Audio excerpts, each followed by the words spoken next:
Any customer would be better off using Torrent Resources due to our experience and the pride we take in our work every day. Our safety culture is top tier as opposed to any other drywall company.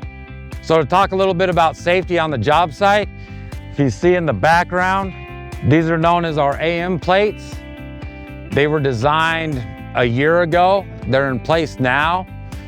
We're the only drywall company that has these, so no worker is ever exposed to an open hole as the rocking and the piping process is going on. We've also got 100% tie-off to concrete blocks.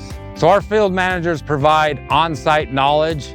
We have different managers from different backgrounds. We have utility managers, we got guys from paving companies, so they actually know the whole job site, and they spend a lot of time with their crews teaching, educating them about how to properly install the dry wells.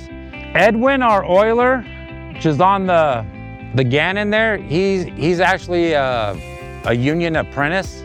He's been here 6 months now. Gerald, the operator of the Soilmec, he's been here for 10+ years.